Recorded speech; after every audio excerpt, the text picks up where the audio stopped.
Bonjour et bienvenue à toutes et à tous, je m'appelle Benoît Saint-Giron, je suis consultant en solutions écologiques à Genève, auteur du livre La qualité de l'eau. Que vous souhaitiez découvrir les critères qualitatifs de l'eau, retrouver enfin le plaisir de boire ou apprendre à détecter les arnaques, cette conférence pratique en 2 parties est faite pour vous. La qualité de l'eau est la question de santé et de vitalité la plus importante. À la limite, à quoi bon consommer bio si mon eau n'est pas de qualité ? Cette conférence pratique s'appuie sur de nombreuses années d'expérience, les données du livre et les 2 sites internet. Elle est illustrée par des extraits du magnifique reportage Water. Je remercie au passage les éditions Jupiter pour m'avoir très amicalement accordé l'autorisation d'en diffuser des extraits. Veuillez noter mon adresse mail et n'hésitez pas à m'adresser toutes vos questions, sachant que la meilleure solution est celle qui correspond à votre configuration et à votre budget. 2 parties dans cette conférence. Tout d'abord, les notions de base, avec notamment l'étude du plus gros scandale de l'eau, les véritables critères qualitatifs dont presque personne ne parle, 2 mythes à dépasser pour ne plus se faire avoir, et un match serré entre eau en plastiqué et eau du robinet. La qualité de l'eau étant clarifiée, nous serons alors en mesure, dans une deuxième partie, de parler des solutions concrètes et pratiques, sans plastique et sans risque. C'est parti! 4 questions de base à se poser concernant la qualité de son eau, dont la plus importante. Est-ce que j'arrive à boire avec plaisir et donc suffisamment ? Alors on ne parle pas ici des thés, cafés ou autres jus de fruits, mais uniquement de l'eau plate et tempérée.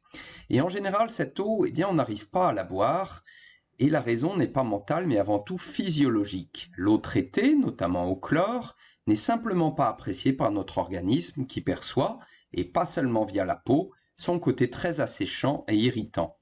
De fait, les jeunes enfants ou les animaux rejettent instinctivement ce type d'eau. Le problème est qu'une hydratation correcte est absolument essentielle pour assurer le bon fonctionnement de notre organisme. Plus de 99% des molécules de nos cellules sont des molécules d'eau. Nous avons tendance à l'oublier, mais nous sommes des privilégiés à l'échelle de la planète. Nous avons en effet la chance de disposer partout et à peu de frais d'une eau potable, c'est-à-dire contrôlée et sans risque immédiat pour la santé. 30% de la population mondiale n'y a pas accès, plus de 2,6 millions de personnes meurent tous les ans après avoir bu une eau polluée. Ceci est le plus grand scandale sanitaire mondial, mais il fait rarement la une des médias. Bref, merci à nos techniciens et au pouvoir public. Ceci étant précisé, l'eau n'est que potable, c'est-à-dire tributaire de normes, et ces normes se dégradent. Une cinquantaine de contrôles seulement, à comparer aux quelques 143 000 substances chimiques présentes en Europe, un taux de pesticides autorisés multiplié par 5, un taux de nitrate multiplié par 20, plus aucune limite de minéralité. Il y a également des normes incompréhensibles comme cette limite de 200 mg de sodium autorisée, alors que les eaux de surface dépassent rarement les 20 mg. Serait-ce par hasard pour ne pas nuire au très lucratif business des adoucisseurs ? Alors, l'adoucisseur à sodium installé sur le circuit d'eau froide est localement le plus gros scandale de l'eau. En 2017, le laboratoire cantonal de Turgovie en Suisse a analysé l'eau de 23 adoucisseurs pris au hasard. Résultat, une prolifération microbienne dans 87% des cas et la plupart des adoucisseurs mal réglés avec une dureté résiduelle parfois inférieure à 7 degrés. À ce niveau, l'eau devient acide avec un risque important de corrosion de la tuyauterie et des appareils ménagers. Que fait l'adoucisseur ?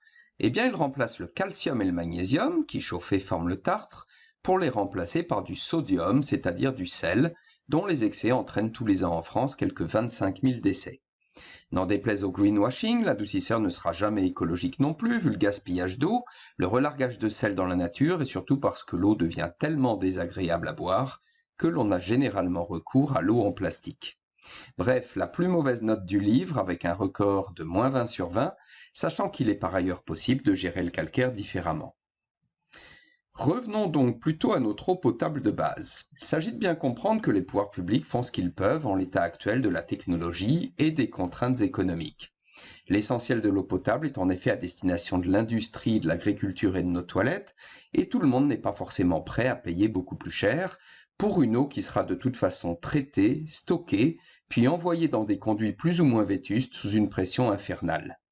Petit extrait du film Water pour illustrer tout cela. Mais avant d'arriver dans nos logements, l'eau parcourt un trajet aussi long que difficile. Avant, le bon sens voulait que les gens s'installent là où se trouve une source naturelle d'eau. Aujourd'hui, cela n'a plus aucune importance, car l'utilisation de la haute pression permet de transporter l'eau sur des milliers de kilomètres. Dans la nature, l'eau suit harmonieusement des courbes, en serpentant sensuellement. Alors que dans un réseau hydraulique, l'eau tourne des centaines de fois à angle droit.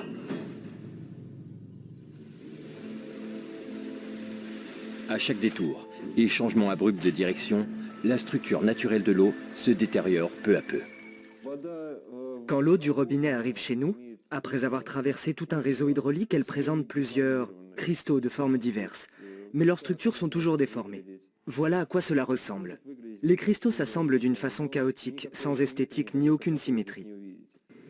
On sait que dans la plupart des grandes villes, l'eau courante est stockée dans des circuits fermés. Après des processus agressifs d'épuration chimique et de filtrage puissant, elle revient dans nos maisons en gardant en mémoire les produits chimiques qu'elle a croisés et la violence qu'elle a subie.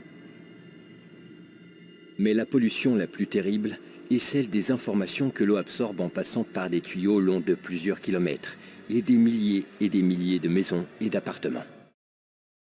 Bref, les normes ont le mérite d'exister, mais nous sommes très loin de l'eau biocompatible, qui relève pour le coup d'une responsabilité individuelle. Quelles sont les caractéristiques de cette eau véritablement adaptée à nos besoins biologiques? Déjà, elle ne sera jamais pure. N'en déplaise au fantasme ou au marketing, ce mythe de la pureté doit absolument être dépassé et vous avez là la citation du professeur Marc Henry, référence scientifique de l'eau. On ne peut pas structurer l'eau pure, tous les gens qui vous vendent de la pureté, ce sont des gens qui n'ont rien compris. Il est très difficile, sinon impossible, d'obtenir de l'eau pure, et quand on s'en approche, comme dans le cas de l'eau distillée, c'est alors une eau trop vide, déminéralisante, déstructurée et donc déconseillée en eau de consommation courante. Voilà pourquoi nous préférons parler d'eau propre. L'eau biocompatible sera donc propre, c'est-à-dire avec un minimum de polluants, et pas trop de minéraux.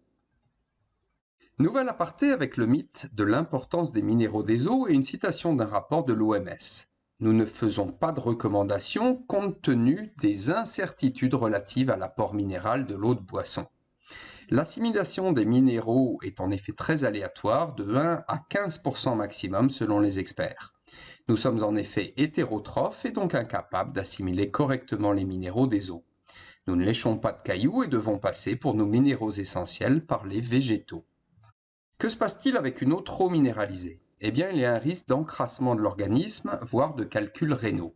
Certains ont cru que le buvet éliminé concernait les graisses. C'est raté, il s'agissait en fait d'éliminer les minéraux via un surtravail des reins.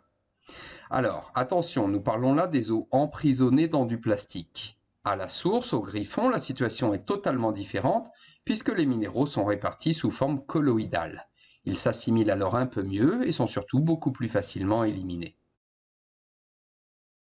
Une eau biocompatible respecte la peau et il est étonnant de voir avec quelle facilité on arrive à régler des problèmes d'irritation ou d'eczéma. Il suffit de changer son pommeau de douche au profit d'une douche géothermale. Côté consommation, une eau biocompatible est surtout très agréable à boire, ce qui fait toute la différence en matière d'hydratation. L'organisme en effet en redemande. Il était en manque et cette eau lui apporte enfin de l'énergie. Cette notion d'énergie de l'eau dérange apparemment beaucoup de monde. Je préparais une conférence pour Alternativa lorsque je fus pris à partie. Vous racontez n'importe quoi, il n'y a pas d'énergie dans l'eau. Ah bon, il n'y a pas de protons ou d'électrons? Mon interlocuteur qui travaillait pour la régie locale de l'eau préféra s'éclipser discrètement. À sa décharge, il est vrai qu'il n'y a plus beaucoup d'énergie dans les eaux traitées du robinet ou dans les eaux en plastiqué. À sa décharge également, le fait que les médecins ne sont pas formés à la qualité de l'eau, ce qui est tout de même surprenant compte tenu de sa proportion dans l'organisme. Les scientifiques non plus n'y sont pas formés, ils n'ont d'ailleurs aucun intérêt à s'y intéresser, en témoigne l'affaire Benveniste ou Luc Montagnier. Si vous êtes scientifique et évoquez l'énergie ou la mémoire de l'eau, vous avez toutes les chances de perdre vos subventions. Il est beaucoup plus prudent de s'en tenir à la banale formulation H2O.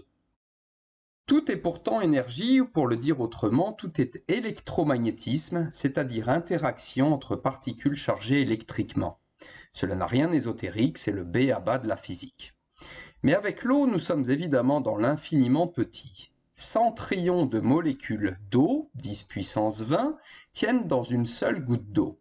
Nous sommes également dans l'un des plus grands mystères de l'univers, au point que le physicien allemand William Hartnett a déclaré que l'eau était une impossibilité scientifique. Extrait du film Water pour s'en convaincre. L'eau a déjà été étudiée en détail.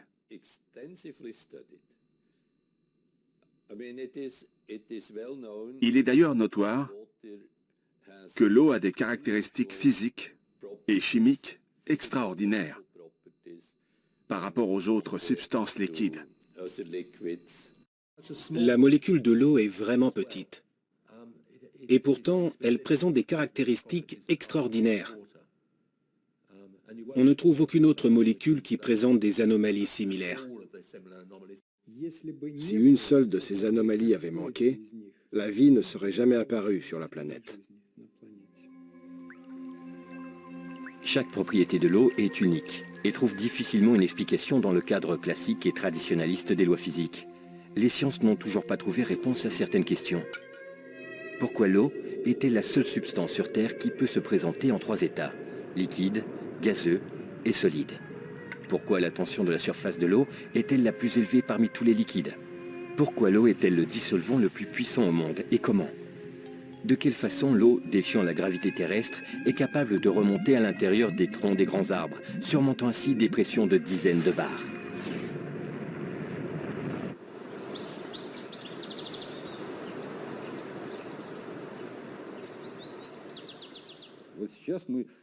La communauté scientifique a fait un pas géant en admettant qu'elle ne savait pratiquement rien sur l'eau. C'est un progrès important, dans la mesure où cette prise de conscience a fait place à l'envie d'en savoir plus. L'eau aurait une mémoire. Les expériences réalisées aux 4 coins du globe ont confirmé que l'eau a la capacité de recevoir et d'enregistrer l'empreinte de toute influence extérieure, mémorisant tout ce qui se passe dans son environnement proche.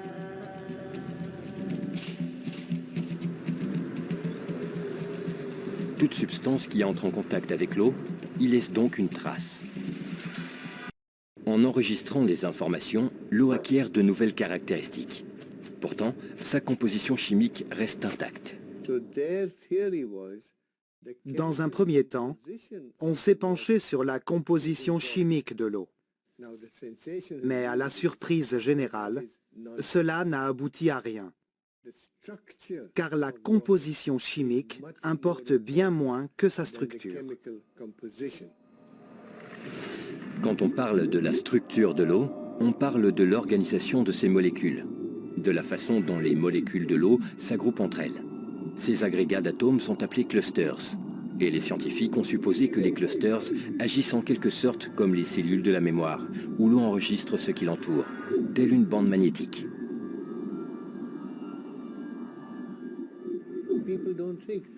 Les gens ne se doutent pas que l'eau change lorsqu'on allume la lumière, ou que, sous l'influence d'un champ électrique, l'eau peut changer. Nos recherches actuelles vont dans cette direction. Structure de l'eau, mémoire de l'eau, clusters, ces sujets sont encore l'objet d'études et de recherches de la part de vrais scientifiques passionnés. Le plus étonnant vis-à-vis de l'eau est donc sa capacité à changer instantanément de structure au moindre stimulus. Cela se fait à l'échelle de la picoseconde, soit tout de même 1000 milliards de fois par seconde. Il n'est heureusement pas besoin d'être une grosse tête, remplie au passage à 80% d'eau, ou de savoir bien compter pour constater la différence avant-après. En bouche, la différence énergétique s'apprécie immédiatement sous la forme d'une eau beaucoup plus douce et hydratante. Côté mesure de l'énergie, on aura désormais essentiellement recours à des tests biologiques. Mais historiquement, pour une approche très précise et terre-à-terre, on utilisait les paramètres physico-chimiques de base de la bioélectronique. Alors la bioélectronique de Vincent, BEV pour les intimes, est historiquement considérée par les experts comme la science de l'eau. Elle demeure pourtant toujours officiellement occultée. Elle a en effet le tort d'analyser l'eau, les aliments, les remèdes et le terrain selon les 2 mesures énergétiques de base et de bon sens, à savoir le pH, qui correspond au taux en protons. Plus une eau est acide, pH inférieur à 7, et plus elle a d'activité magnétique. Les meilleures eaux de source et la plupart des aliments haute vitalité sont acides. Au contraire, plus une eau est alcaline, pH supérieur à 7, et moins elle a d'énergie. Toutes les eaux du robinet sont alcalines afin de ne pas corroder la tuyauterie, mais cela n'a rien à voir avec la santé biologique. Le RH2 correspond au taux en électrons. Plus une eau possède d'électrons et plus elle est antioxydante ou réductrice et capable ainsi de lutter contre les fameux radicaux libres. Si elle manque d'électrons, RH2 supérieur à 28, elle sera au contraire oxydante, c'est-à-dire qu'elle va pomper des électrons et progressivement épuiser l'organisme. À partir de ces deux paramètres, nous pouvons établir les 4 terrains de la bioélectronique. Les meilleures eaux et les meilleurs aliments se trouvent en terrain 1, acide et antioxydant, riche en protons et en électrons. La malbouffe se trouve généralement en terrain 2. Les eaux traitées du robinet sont généralement alcalines et oxydantes, et donc en terrain 3, le terrain des cancers, des virus et des vaccins. Enfin, les eaux fortement alcalines et réductrices, très spécifiques et donc thérapeutiques, sont en terrain 4, le terrain des bactéries. Petite parenthèse sur la notion d'équilibre acido-basique parce que l'on entend beaucoup de bêtises, notamment pour faciliter la vente d'un appareil très coûteux en provenance du Japon. Dire que nous sommes en acidose et devrions boire une eau alcaline est absurde car alcalin signifie moins d'énergie. Surtout, cela méconnaît l'effet tampon de l'organisme. Si je souhaite alcaliniser mon estomac le matin, je bois du très acide jus de citron. Il ne faut ainsi pas confondre alcalin et alcalinisant ou acide et acidifiant. Alors nous avons là un bioélectronigramme un peu fouillis puisque j'y ai mis à la fois les eaux, les aliments, les paramètres de la santé. Vous le retrouverez sur la fiche de bioélectronique disponible sur le site aunaturel.ch. Que constatons-nous sur le schéma ? Eh bien déjà que les eaux du robinet ainsi qu'un certain nombre d'eaux minérales sont effectivement en terrain 3, le terrain donc des cancers et des virus. Nous pouvons noter également une différence significative entre l'eau à la source et la même eau en bouteille, ou encore entre une tomate bio et une tomate ordinaire de l'agriculture productiviste. Et là, on comprend pourquoi la bioélectronique dérange. Ce qu'il est intéressant de retenir, c'est que l'énergie de base n'a donc rien d'ésotérique puisqu'il s'agit du b.a.-ba proton plus électron. C'est également du simple bon sens que d'affirmer que tout ce que nous ingérons devrait nous apporter de l'énergie, que ce soit donc sous la forme de protons et d'électrons ou d'une énergie biologique subtile liée à la mémoire et à la structure de l'eau. Terminons cette première partie avec le match promis entre les eaux emplastiquées et les eaux traitées du robinet.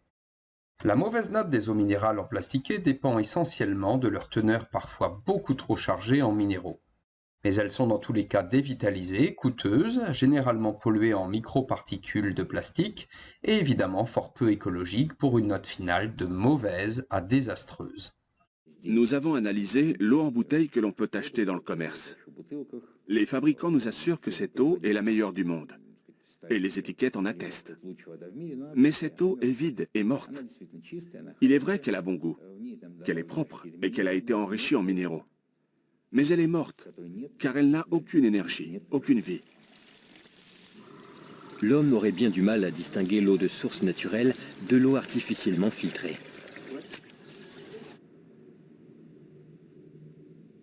Mais n'importe quel animal, lui, choisira irrémédiablement l'eau de source, car elle est chargée d'énergie naturelle. Il n'y a ainsi aucune raison de continuer à suivre le marketing, mais si l'on tient absolument au plastique, on s'orientera alors vers les eaux de source faiblement minéralisées. Les meilleures sont distribuées par les magasins bio, qui auraient toutefois un intérêt à entrer en cohérence avec une offre de remplissage de bouteilles en verre à partir de l'eau du robinet. À tout prendre, les eaux du robinet sont en effet préférables, car même si elles sont davantage polluées et tout aussi dévitalisées que les eaux en bouteille, il est possible de les filtrer et de les restructurer pour un coût à moyen terme toujours inférieur au plastique. Alors, la note s'améliore sensiblement. Petite parenthèse au passage sur le critère écologie, pris ici dans sa définition classique d'économie d'énergie ou absence de pollution. Étymologiquement, l'écologie, oikos maison, habitat et logos discours, est tout autre chose, à savoir l'optimisation de son habitat. Est-ce que mon environnement est favorable à ma santé et à ma vitalité? Selon cette définition, il est bien évident que l'eau du robinet, chlorée, alcaline et oxydante, ne serait absolument pas écologique. Au final, même si le match peut paraître nul, avec dans les deux cas des eaux énergétiquement inappropriées et donc par conséquent un manque probable d'hydratation, les perspectives ne sont pas du tout les mêmes. Si le plastique est à éviter, l'eau du robinet devrait être considérée comme une excellente base de travail. Attention toutefois aux manipulations. Alors nous avons déjà là 4 petits trucs pour détecter le marketing de revendeurs pas forcément sans scrupules, mais généralement mal formés ou informés.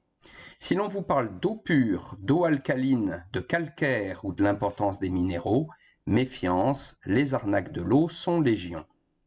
Le seul paramètre d'importance est finalement le plaisir de boire et donc la perception énergétique.